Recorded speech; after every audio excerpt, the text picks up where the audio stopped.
And funding is very important. At the end of the day, founders think that you can just take money from anyone. It doesn't work that way. It's like dating. At the end of the day, there's specific people that are relevant for you. We had a list of all the investors that liked our space, knew our space, and within them, we knew who we wanted to.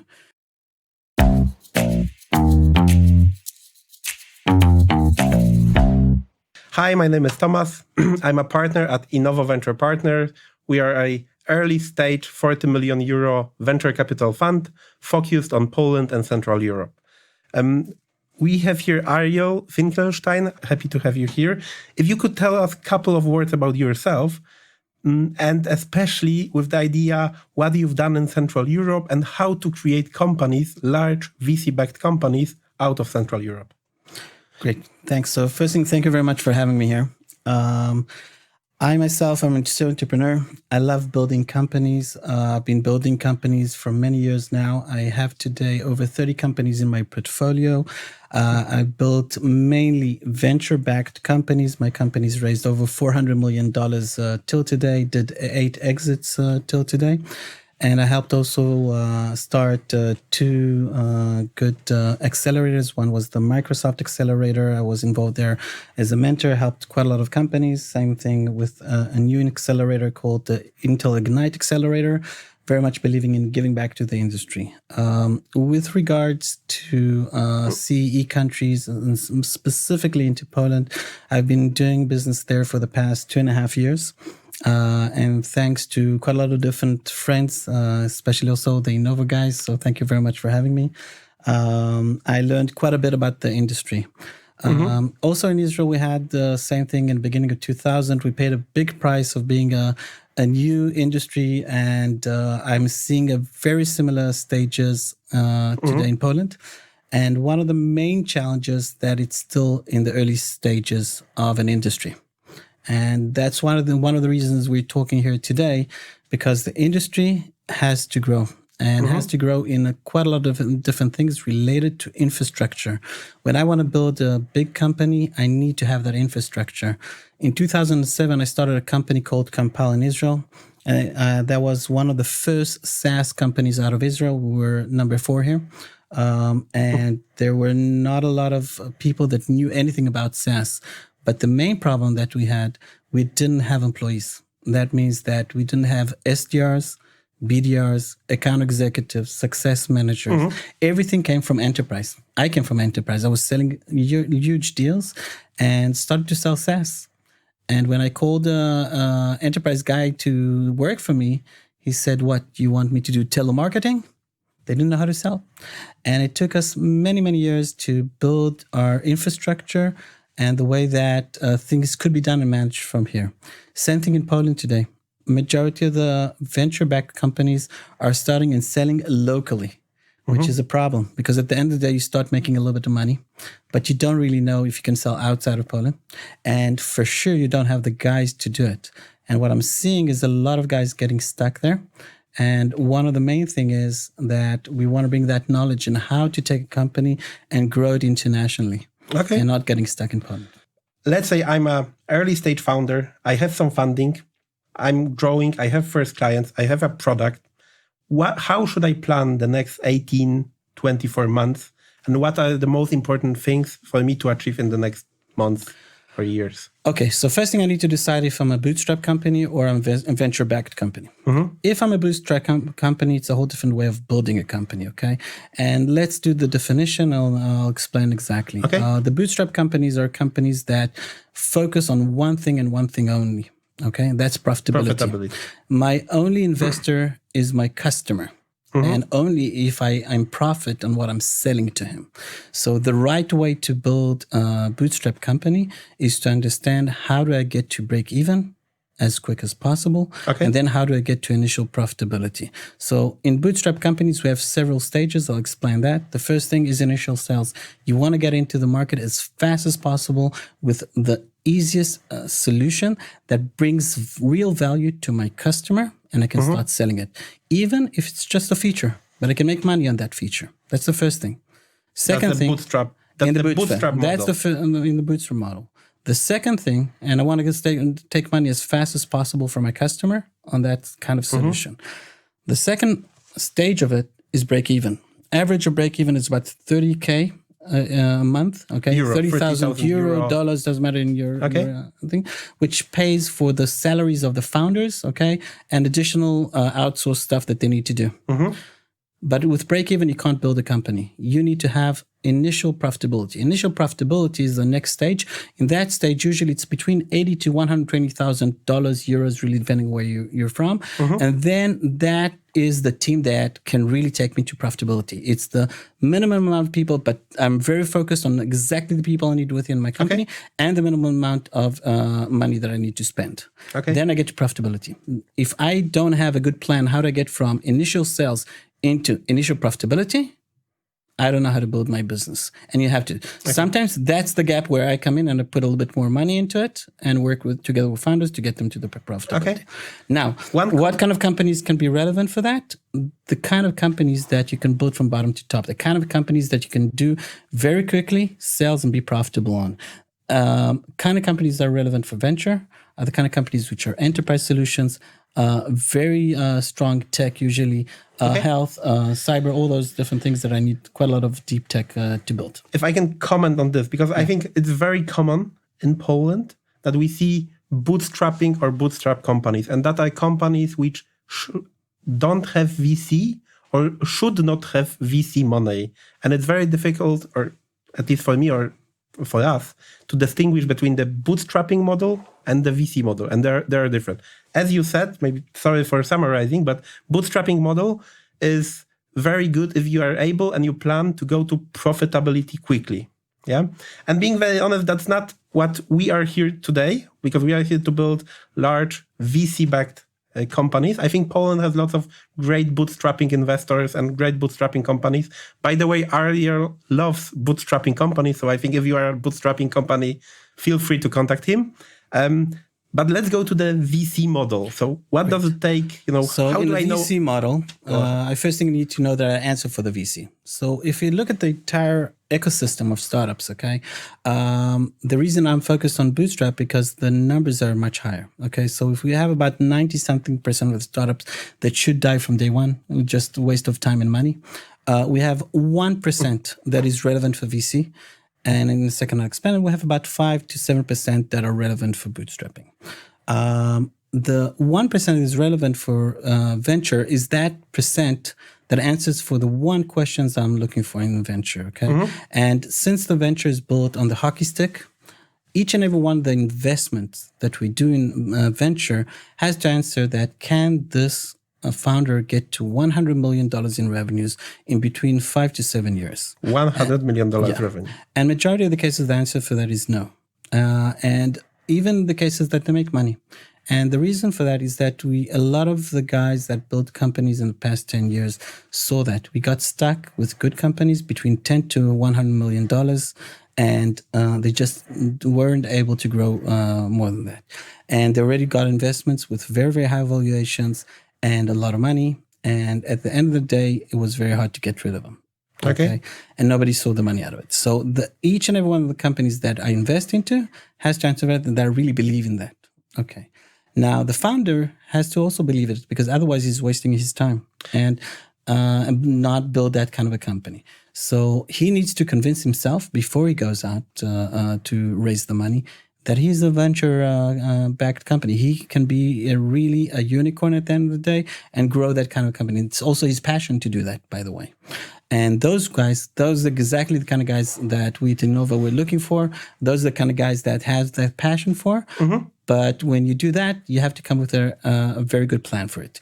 To your question, early stage. So early stage, when I take a seed round, and since we are pre-A and A round in Inovo, when I, as a founder, take money at the seed round, I do not want to get any other money before my A. I want to get the A and I want to be successful. So the majority of my companies in my portfolio, the only thing I care about from the seed is to get to the next round in a quality round.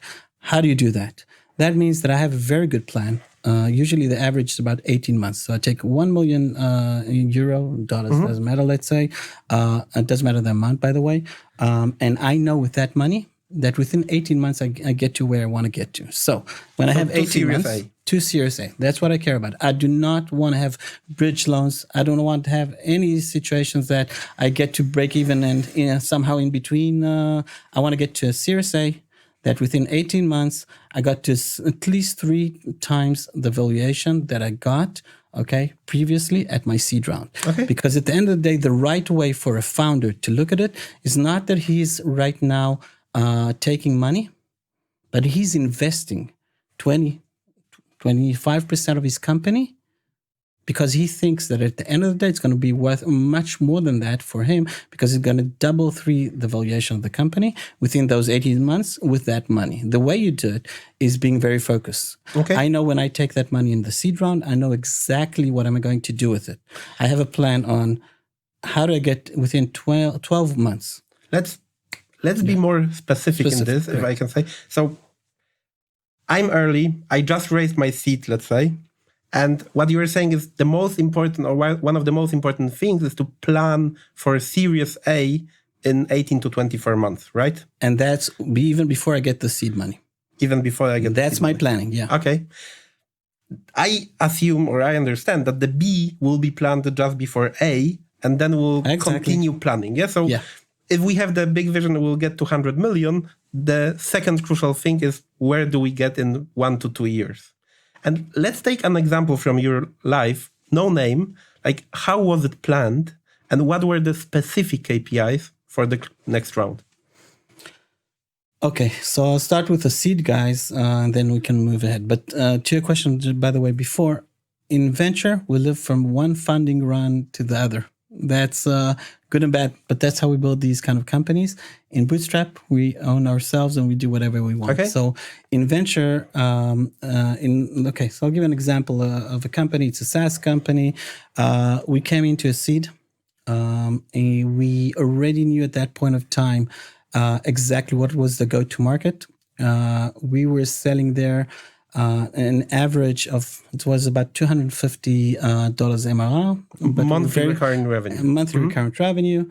And we knew that we wanted to grow into mid-level. There was a good reason for that because we knew that for the next round, that kind of a business had to grow there. We had to show that we can sell higher. We had to show that we can do land and expand because that specific market as an SMB market wasn't good enough. We knew it, but we were able to make nice enough money as SMB. But for the KPIs for the A round, we knew exactly that if we want to get there, we have to show that. Second thing, how much revenue did you need for the A round in the mid market? Okay, so before I answer that, it wasn't only that. We also wanted to have an American money. Okay. Not Israeli money at that point of time, because we wanted to have a presence there. We wanted to be, our market was there, our customers, our partners, everything was there. So in order to do that, we needed to get to a situation that the founder can allow himself to move to the States before. It's very hard to raise good American money out of Israel or out of Poland, doesn't matter what, without being in the States. For sure in the beginning, I do not want to leave, especially in the seed round. You need to be very close. You need to be very much in the space itself. I like to be in one office, everyone together fighting. So what we did, the plan for the first 12 months was to get to specific KPIs. In this case, we wanted to get to close to $150,000 MRR. Okay. MRR, sorry. We were on track for that. But we divided into 18 months, 12 months to get to about 120,000 MRR. What time you had at the beginning of the period? We started about 35, 40, something like that. And that was from the pre-seed money. And in the seed money, we planned it for 12 months, getting to about 120, 130 MRR. And then another 6 months to raise the money. But in order to focus, we're very close in the office. We didn't allow the founder to move to the States at that point of time. Okay. But only after we got very close to it, then he moved. But within those 12 months, we divided. The first 6 months, we were very much focused on execution only. And the founders and myself, we were very much into getting to those numbers. Then In the other 6 months, we looked for a very strong COO that can work within Israel. The way we build it is we have our product and development teams here, and then opening up in the States both CMOs, the marketing and sales teams. It takes about half a year to build trust and professionalism, that the kind of work that the founder can have here, and not being in the need to run back here all the time to Israel. And that's the first thing, that you need to be in peace and quiet. Otherwise, every second week you're back in Israel to see your team, to be a leader for your team. You don't want to have that kind of a situation. The second thing, we knew exactly who are the funds that are relevant for us. And funding is very important. At the end of the day, founders think that you can just take money from anyone. It doesn't work that way. It's like dating. At the end of the day, there's specific people that are relevant for you. We had a list of all the investors that liked our space, knew our space, and within them, we knew who we wanted to. We focused on them from day one. We showed them what we're doing. All the publications, they saw it. All the information they needed, they saw it. And we were very close to them, the investors, the next stage investors. And the founder, the minute we moved to the States after 12 months, we were able to start our process of, first thing, looking for employees there, opening up our offices, and also getting very close to the investors. Tell me whether I understood correctly. So you raised seed in order to get to around 150,000 K MRR. You were planning to move to a bit higher market, so to say, from SME clients to clients where you sell more expensive products, so to say. Did you have salespeople at the time in the company? Great question. So, no, in the beginning, no. When we raised the seed money, we didn't have. We were doing it by ourselves. Majority of the founders can sell and should sell. Even if you're not a sales guy, you should be selling. I work very closely with my CEOs. The way we do it is opening up the go-to-market, doing the sales learning curve in the first half year of any sales learning curve. They do it. The minute you built the stuff, the minute you understood exactly what needs to be done and who to bring, then we start bringing in people. I don't like the C-level guys at these stages at all. I like people that come in and really work and do the stuff. You need people that are very open-minded. At this stage of a company, at the end of the day, you have too many hats, Sales guys and a lot of other people like to be in a box. Give me the box. This is what it is. Teach me and I'll do it. We don't have a box. Especially in the US, I think. Not also in Israel. People like boxes. As human beings, we like boxes. Everything has to be defined. If something is not defined, it's not built, then people get lost. And that's something that we have that religion, any religion, by the way, in order to put you in boxes. We have different solutions as human beings to put ourselves in boxes. Founders think out of the box. We create the boxes. That's why you have to be within that process, build the box. And that means that when I talk to my customers, I talk to them straight away before I even start my company. I go to each and every one of the relevant customers and I start to understand what they're looking for. Why the heck should they use my product and why the heck should they pay me for it? And what we do in the beginning, we talk to each and every one of our customers. The guys that are past, why are you so stupid to pay me? The guy that leaves us, why did you leave? And when a founder does a call within that stage, it's not about selling. Never about selling. It's about learning. That's why it's called sales learning curve. And in order to learn, the only thing that I'm looking for is to have that data. What does that mean? That means that if I try to sell you right now on the phone, and I'm trying to close a deal with you, this is my product, and I'm a founder, usually you'll be very open to me because you know I'm a founder and you know that I'm selling to you. But you'll listen, as a founder, and you'll hear the customers and you'll see there are customers that don't want to buy from you. Majority of the founders at that stage will just leave the call and will not close the deal. If you're a good founder, you'll tell the customer, listen, I know you're not going to buy from me. I only want one thing from you. Tell me why. Where did I lose you? Why are you not buying from me? That data will allow you to do all the shifting you need within your product or within your company in order to win the next customer. I really like this approach of you of selling in terms of understanding and I've seen it really working, and that's really amazing and great. I think let's switch. That was very interesting for me as well. Let's switch to Central and Eastern Europe. Like you've been there, you've worked with founders, like with our founders, with some other founders I know as well. What are the three main challenges founders in Central and Eastern Europe face? Okay.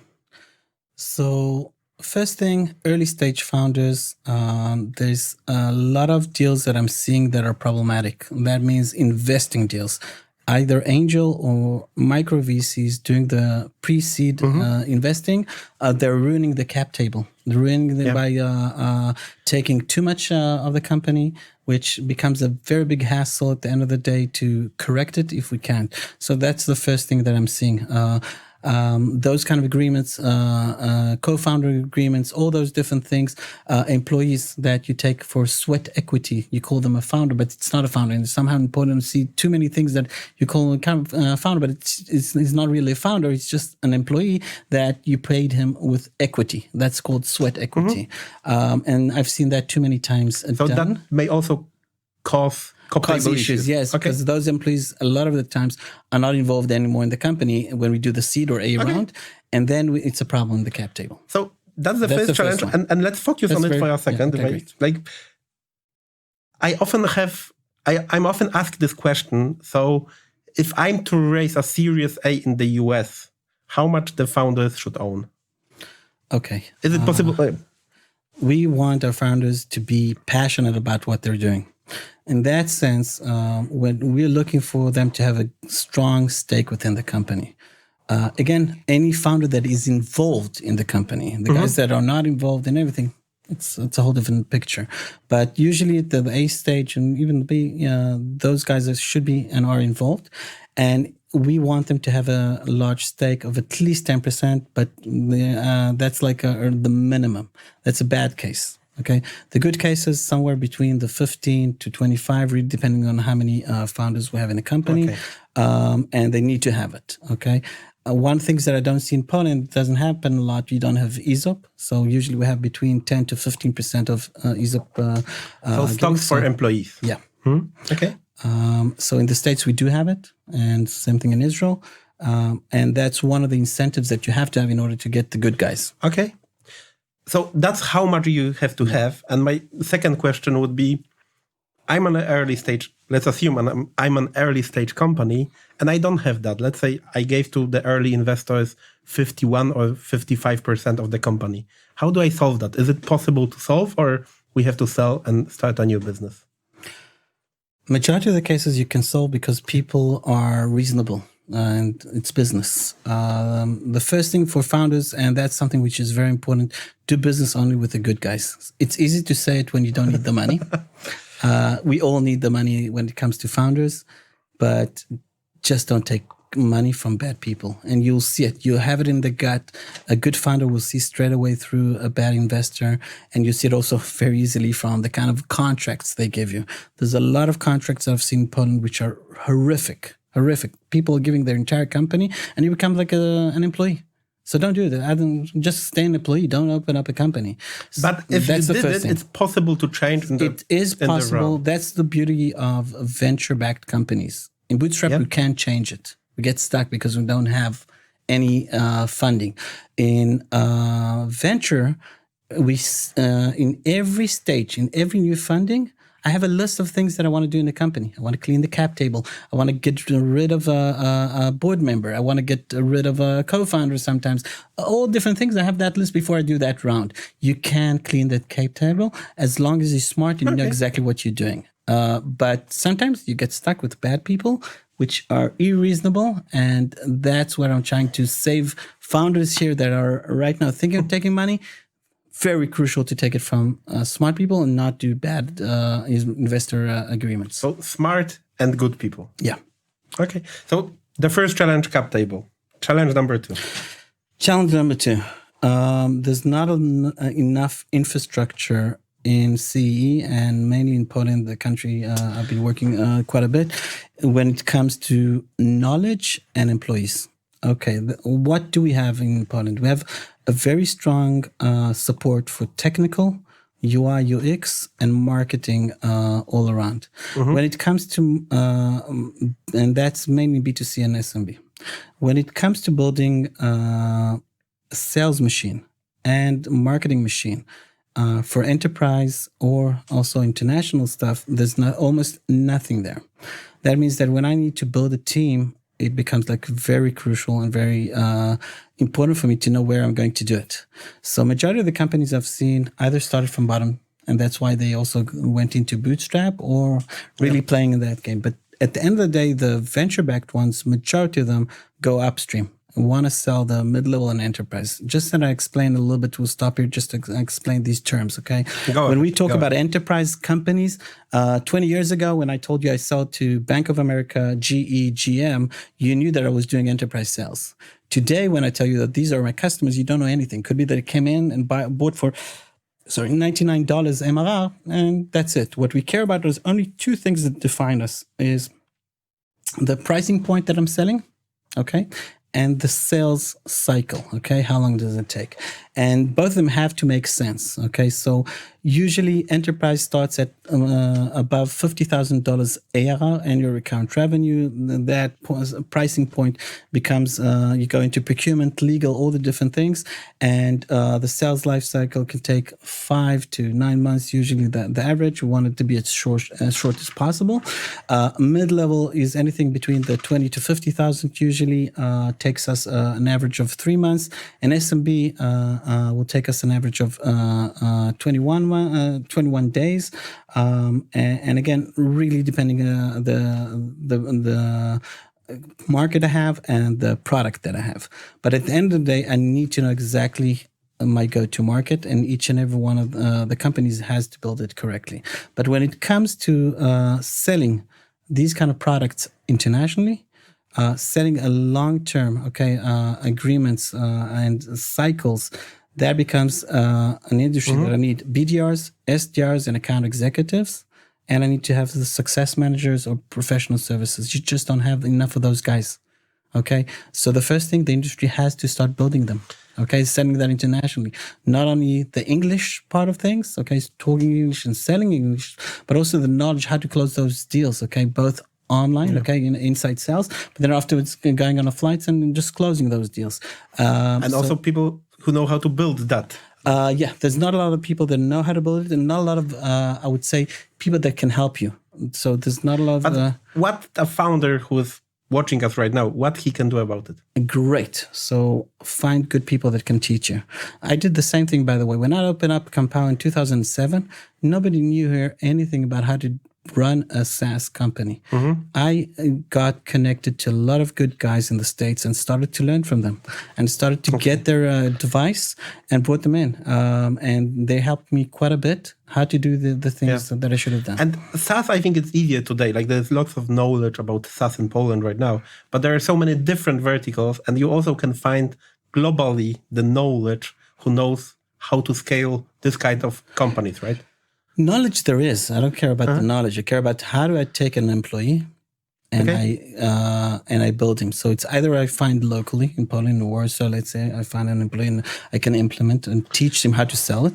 Or how do I then, if I can't find, which a lot of times I can't, how do I get out of Poland and start building my team? Where do I go? Do I go to UK? Do I go to the US? Where is my market? And then how do I find those guys? Because they do a lot of mistakes, okay? You go to the States, they look good, they talk smart, and we do so many mistakes in hiring these guys, and you wasted your time and money, and you just discovered after half a year that you wasted your money. So you should work closely with them. Very closely. I do not allow my companies to do that, just, running around and not doing it in a smart way. A lot of times we pay much more money than any investments we get in these decisions that we do in the HR. Second thing is we don't have also an employees. Strong CFOs, we don't have that. Strong HR, we don't have in Poland. That means that how to manage my company. A lot of companies grow. I have 50 employees, but I have only managers and not mid-level management. People just don't know how to build these companies. And then you get stuck with companies that are too flat, and the founder gets in a situation it can't be strategic at all. Maybe a side comment, it's very important for us at Inovo, as you know, that's why we started cooperating with you bringing you and your colleagues to Poland and working together, because it's very important for us to bring people who have knowledge how to build things to Polish and CE-based companies. Challenge number 3. Okay, so the minute I got money from good investors, I would say, I started to sell. The next challenge is how to build my company globally. They always get stuck there. And I included it also the outcomes. I'll explain. Also M&A, there's almost none experience, I would say, in Poland, both on service providers, the accounting and legal stuff, but mainly the founders just don't know how to exit. And I've seen the later stage companies, they just don't know how to sell their companies well. But also the kind of guys that raise the A round just don't know how to build their companies internationally. Okay. And that knowledge, raising the B, it comes together with it. So I'll give an example. So a company that just raised a $5 million A round. Okay. And is still in Poland, still selling out of Poland, but they're marketing in the States. They need to move to the States.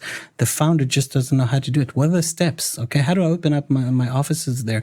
Where should I open up? San Francisco, New York, Austin, where should I go? Second thing, how do I determine what kind of investors I want to have there? So, and then what is my market? Okay, how do I find those employees? How do I implement it? So I need first the CMO or first the VP sales, or am I going for distributed teams? All those different plannings, I get so many questions about it, and so many people get stuck. And the main thing that don't know is how to leave my company still in Poland. How to interact. So I'll give an example. One of the first thing that I did in one of my companies, we moved to the States, okay? We started selling there.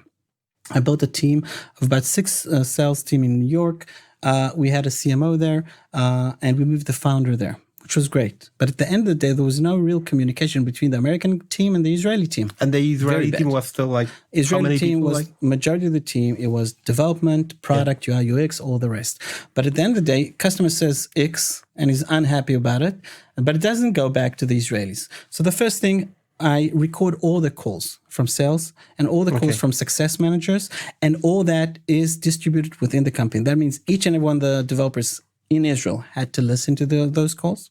Each and every one of the product guys had to listen, and the VP product had to fly at least once a month to the States, sit down with the sales in front of the customers and listen to them.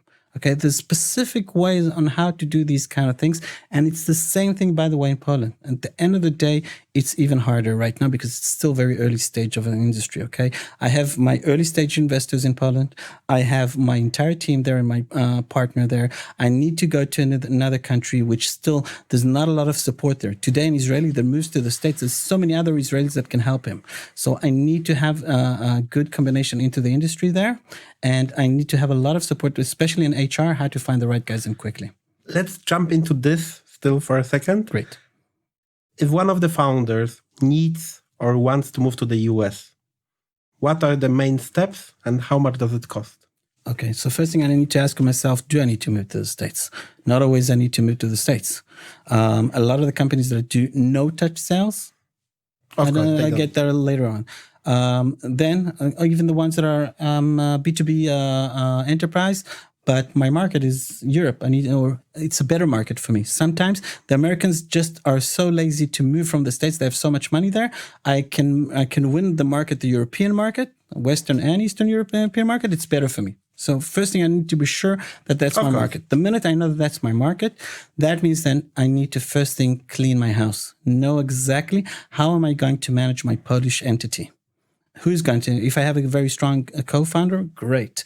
Is he a leader? That's the first thing. I need a leader in my office, in my base office. I cannot leave it without a leader. Not only a manager, but someone that people look to him and say, wow, I'm going after this guy, okay? I believe in what he's saying. Otherwise, I need to fly back to Poland all the time. Second thing, if I don't have it, I need to find it. It will take me half a year to implement it. Great, I do that. Then I need to plan on how do I move there? What city do I want to move? Because sometimes I want to have specific investors, okay? I want my partners in specific area. So the American guy sitting in the valley. I need to move to New York. Great. I want to move the to media New York. industry. And no, today it's great. By the way, it's not anymore the media only. There's a lot of very, very good and successful startups in New York, which are not media anymore. And in New York, I need to build out first thing my entire budget, see that I have the money for it, and see exactly what kind of expenses. Then see what are the first roles that I need there. Who do I need there? Who's the most crucial guy that I want to have there? Then how do I get to these guys? Okay, I need to have a lot of connections. That means that first thing, I would prefer having a good, strong VC local guy from New York, Boston again, that can invest. How do I do that? Connections. Founders in Poland today are too shy, are not going out there. Humble, but also shy about not really going out there, not talking, shy about the English sometimes, humble about their success. I've seen founders doing great jobs, but you just don't talk about it. Don't go out there and say, okay, I'm a successful founder. So go out there, talk a lot to investors, talk a lot to other founders in the States. There's a lot of openness to help, okay? Use that. Then see that you're able to move with the family and everything. And when you move there, start small. Don't rush. Don't take too many. Learn, okay? Start with the most important position. How much does it cost?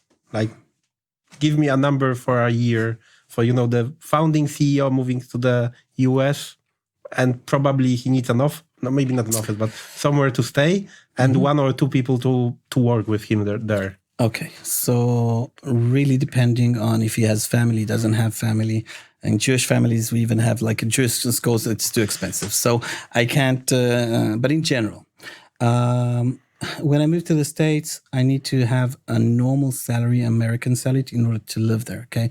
Usually we pay the founder at that point of time about $10,000, which is very cheap. It's not a lot of money. It's between 10 to 15, somewhere there. So he can be relaxed. He needs to find like the very cheap. Okay. But if he's alone, it's easier. If he's not, then it's something which is important. The second thing, offices, we just take WeWork in the beginning, very simple and all the rest. But the main thing, where do we get stuck? What costs me money? Employees, okay? So employees, finding them, we pay between 20 to 30% on the annual salary to the headhunters, okay? So that's why when you are connected, you get it from your friends. Okay. So first thing, you need to be very well connected. It saves you a lot of money, but also a lot of hassle, in the sense that if you have good friends that you appreciate, they're a real professional, anything that they send you, I want to meet. Okay. So that's the way. So get as much as you can. There's so many things, by the way, in startups in New York, in meetups, you can get involved and start talking. Do not be humble. Do not be egomaniac, but be someone who can interact with other people, and then you get it. The amount that you usually pay. Okay, so if I look at SDRs, BDRs, I like to take the young guys that are still maybe inexperienced, have like a year and a half, but very smart and very passionate about working. It's very hard to find the good guys, because the younger people today in the States are not very aggressive. I look only for aggressive people that can really work hard. But you can find them. You can pay them between $70,000 to $90,000 annually. That's very cheap, by the way.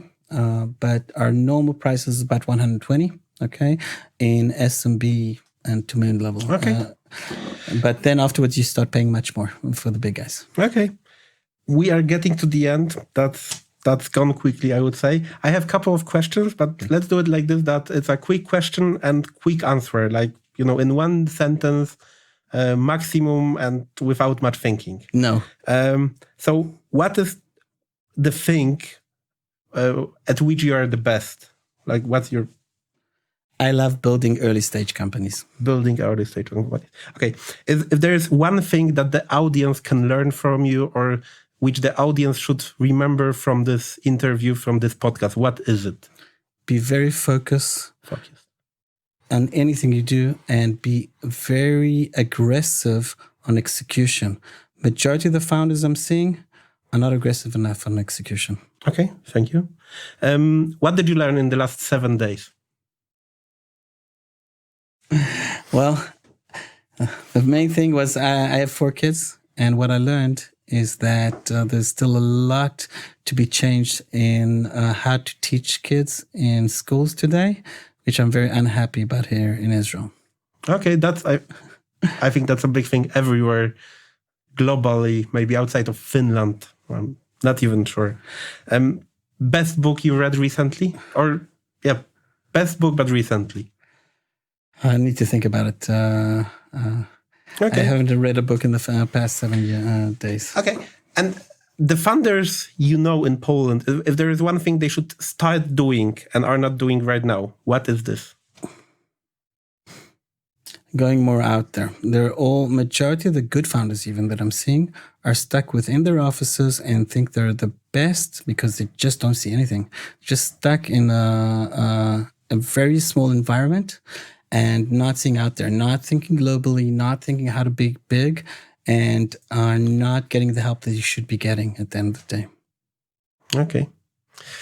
Ariel, that's it. We took even more 40 minutes, so I need to practice my time management skill. But it was amazing and great to hear you. I hope people take value of it as much as I do, and I did. Thank you very much for your time. Thank you for everything, and thank you for listening. Thank you very much for having me, and hopefully this will help everyone. Thanks.